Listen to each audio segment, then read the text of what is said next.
नमस्कार, आप देख रहे हैं जनता टीवी और आपके साथ मैं हूं अमित शर्मा। इस वक्त की बड़ी खबर के साथ इस बुलेटिन की शुरुआत करेंगे और बड़ी खबर यह है कि हिमाचल मंत्रिमंडल की बैठक चल रही है। हिमाचल मंत्रिमंडल की बैठक चल रही है। होटल पीटर हॉफ में यह बैठक चल रही है। सभी मंत्री इस बैठक में मौजूद हैं। बेहद महत्वपूर्ण यह बैठक मुख्यमंत्री जयराम ठाकुर की अध्यक्षता में यह बैठक हो रही है, जिसमें आपको बता दें कि सभी मंत्री इस बैठक में मौजूद हैं। प्रवासी मजदूरों का मुद्दा भी अहम रहने वाला है इस बैठक में, ऐसी उम्मीद की जा रही है। इसके साथ ही कहा जा रहा है कि हिमाचल मंत्रिमंडल की जो बैठक हो रही है इसमें लॉकडाउन और इसके साथ ही किस तरीके से जो प्रवासी मजदूर हैं उनको राहत दी जाए, इसके साथ ही लॉकडाउन में किस तरीके से लोगों को रियायत दी जाए, ढील दी जाए, इन सब को लेकर चर्चा हो रही है। अर्थव्यवस्था को किस तरीके से गति दी जाए प्रदेश के अंदर, ये वो अहम मुद्दे हैं जो इस कोरोना काल के बीच में जो बैठक ये हो रही है उसमें चर्चा की जा सकती है। फिलहाल ये बैठक चल रही है, तस्वीरें भी आपको हम दिखा रहे हैं। आपसे कुछ देर पहले की तस्वीरें इस बैठक की आप देख रहे हैं। हिमाचल मंत्रिमंडल की यह बैठक चल रही है। सीएम जयराम ठाकुर की अध्यक्षता में ये बेहद अहम और महत्वपूर्ण बैठक फिलहाल जारी है। और इस बैठक पर ज़्यादा जानकारी के साथ हमारे साथ मौजूद हैं हमारे संवाददाता विकास शर्मा।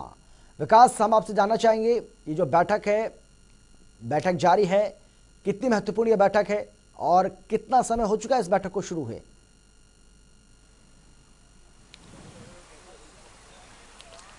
बिल्कुल अमित, देखिए कैबिनेट की बैठक जो है वो यहाँ आज सचिवालय में नहीं, हालांकि शिमला के जो राज्य अतिथि गृह है यहाँ पर हो रही है और ये पीटर हॉफ है।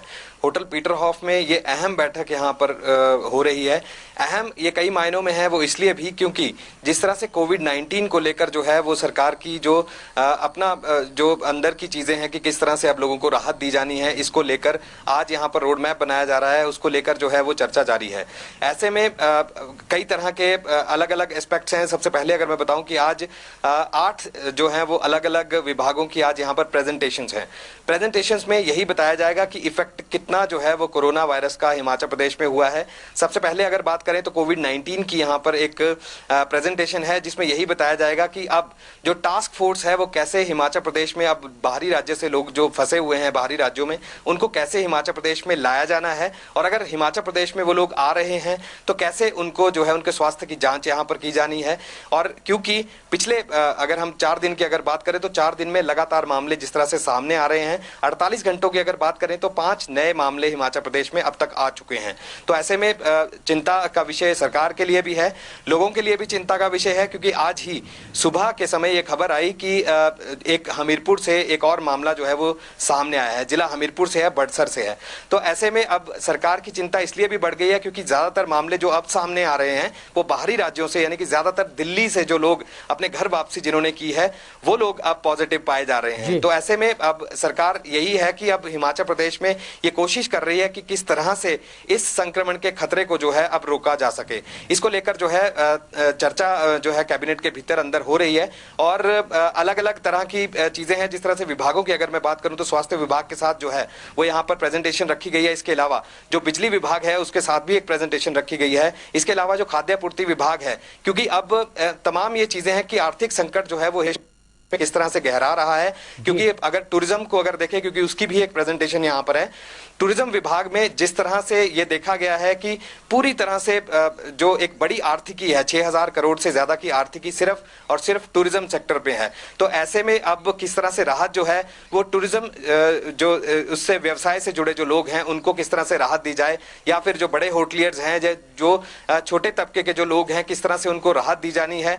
क्या बिजली जो है वो महंगी होगी या उसे सस्ती किया जा सकता है। इन तमाम चीजों को लेकर जो है वो चर्चा मंत्रिमंडल की बैठक में अंदर जारी है।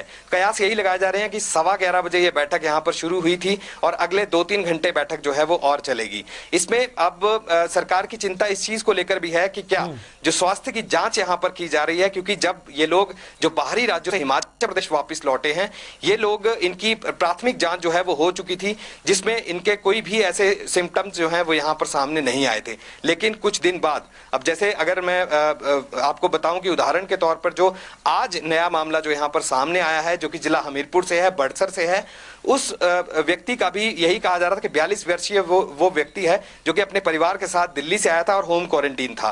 तो ऐसे में जब पहले उसकी जांच की गई, उसके अंदर कोई इस तरह के सिम्टम्स जो हैं वो सामने नहीं आए थे, लेकिन अब 29 तारीख के बाद आज 8 तारीख हो गई है और ऐसे में अब उसके अंदर सिम्टम्स जो हैं वो यहां पर सामने आ रहे हैं। और उसके बाद जब टेस्ट यहां पर कोरोना का किया गया तो अब वो व्यक्ति जो है वो पॉजिटिव पाया गया है। तो ऐसे में उसके जो डायरेक्ट कॉन्टैक्ट में जो लोग आए हैं या जो क्लोज कॉन्टैक्ट में जो लोग आए हैं, उन लोगों की भी स्वास्थ्य की यहां पर जांच की जा रही है। सरकार की कोशिश यही है कि ज्यादा से ज्यादा लोगों का यहां पर टेस्ट किया जाए, ताकि कोरोना संक्रमण का अगर कोई ऐसा व्यक्ति पॉजिटिव यहां पर पाया जाता है तो उसकी तुरंत उसको आइसोलेशन में जो है वो यहां पर डाला जाए। इसके अलावा अमित, आपको एक चीज और बताना चाहूंगा। सरकार ने बीते कल ही ये कहा था कि अब हिमाचल प्रदेश में जो बाहरी राज्यों से लोग, यानी कि जो खास तौर पर रेड जोन से या फिर हॉटस्पॉट के इलाके से अगर लोग जो है वो हिमाचल प्रदेश में दाखिल होंगे, अब वो होम क्वारंटीन नहीं बल्कि सीधा उन्हें इंस्टीट्यूशनल क्वारंटीन जो है वो यहां पर किया जाएगा, और वो भी हिमाचल के बॉर्डर पर ही आते ही उनको इंस्टीट्यूशनल क्वारंटीन यहां पर किया जाएगा। तो ऐसे में सरकार जो है वो यही कोशिश कर रही है कि अब किस तरह से संक्रमण के खतरे से बचना है, किस तरह से जो व्यक्ति जो है अगर उनको आइसोलेशन में रखना है तो क्या क्या तैयारियां यहां पर सरकार की हैं। वेंटिलेटर्स की अगर बात करें तो कितने वेंटिलेटर्स हैं, क्योंकि ये कहा गया पिछले दिनों जो आंकड़ा था वो 98 के करीब पूरे प्रदेश भर में वेंटिलेटर्स इस समय मौजूद हैं। लेकिन कहीं ना कहीं जो विपक्ष यहां पर मुद्दा उठाता रहा है, इस ओर भी सरकार जो है वो ध्यान दे रही है कि जो स्वास्थ्य सुविधाएं हैं वो किस तरह से उनको सशक्त किया जाना है, किस तरह से उनको मजबूत किया जाना है। इसको लेकर आज रोड मैप जो है वो कैबिनेट के मंत्रिमंडल की बैठक में जो है वो आज इस पर चर्चा जो है वो जारी है। अमित, बिल्कुल विकास, हमने मुख्यमंत्री को सुना था आपसे कुछ दिनों पहले, वो ये कह रहे थे कि हम जो है वो कोरोना मुक्त होने वाले प्रदेशों में शुमार होने वाले हैं बहुत जल्दी, और इस बात का जब उनकी ओर से दावा किया ही जा रहा था कि उसके कुछ दिन बाद ही हमने देखा किस तरीके से एक के बाद एक अब मामले हैं वो लगातार बढ़ रहे हैं। ऐसे में चिंता स्वाभाविक है, तो क्या ये उम्मीद करें कि किसी बड़े पैकेज का ऐलान भी आज संभव है? बिल्कुल, देखिए अमित, बिल्कुल देखिए, निश्चित रूप से तमाम संभावनाएं हैं जिसको लेकर आज मंत्रिमंडल की बैठक में चर्चा जारी है। उसमें यही कहा गया था कि पहले हिमाचल मॉडल की तारीफ जो है वो देश भर में की जा रही थी। अगर प्रधानमंत्री मोदी की बात करें तो जो पीएमओ के साथ जो पहले मीटिंग यहाँ पर हुई थी, जो बैठक सभी मुख्यमंत्रियों के साथ जो है वो यहाँ पर हुई थी, उसमें यही कहा गया कि हिमाचल में जो फैक्ट फाइंडिंग की जो एक कमेटी यहाँ पर बनाई गई है, और ये जो लोग जो है घर घर जाकर अब लोगों को जागरूक कर रहे हैं, या फिर जो लोग बाहरी राज्यों से जो हिमाचल प्रदेश में पहुंचे हैं उनकी जांच यहां पर की जा रही थी। इसको लेकर संशय लगातार बरकरार था कि आखिर कौन ऐसे लोग हो सकते हैं। बिल्कुल विकास, समय की कमी है, आप इस बड़ी खबर पर नजर बनाए रखिएगा। अपडेट के साथ एक बार फिर से आपके पास जरूर आएंगे। तो ये बेहद महत्वपूर्ण बैठक फिलहाल चल रही है, और इस बैठक में क्या कुछ निकलकर सामने आता है, इस बैठक की जो बड़ी बातें हैं वो भी आपको